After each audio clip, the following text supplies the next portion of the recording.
iyicarubozo ryakorewe abanyamurenge mu Gatumba.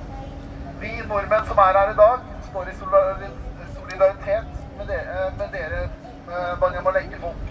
Abanorvege bari hano no munsi bahagararanye namwe mu kwifatanya kurwanira ubutabera kuri bene banyu bicu.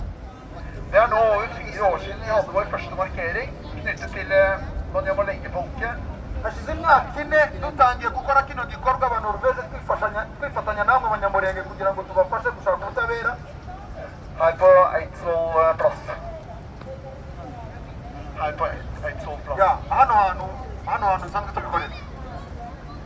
Vi I foreningen Venner av Mulenge-folket uno muryango rero wiswe inshuti z'abanyamurenge har forsøkt å opplyse om konflikten I Sør-Kivu.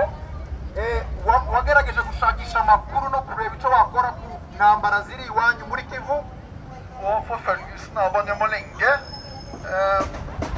Og vi har prøvd å opplyse media og norske myndigheter. Wagerageje kubwira leta ya Norvege, tugerageza kubwira ibitangazamakuru zo muri Norvege. Noen politikere og sentrale personer har gitt oppmerksomhet og viser virkelig at de ønsker å bidra. Bamwe mu banyapolitike n'abayobozi bo muri Norvege bagaragaje ko kino kibazo ko ari ikibazo kandi batwereka ko bashaka kugira ikintu bagikoraho. Men media har ikke nevnt konflikten I det hele tatt. Ariko itangazamakuru ryo muri Norvege kugeza uno munsi nta kintu riravuga kuri ubwicanyi barabyanze. Norske hjelpeorganisasjoner mener det blir for farlig å sende hjelpearbeidere til krigsområdene.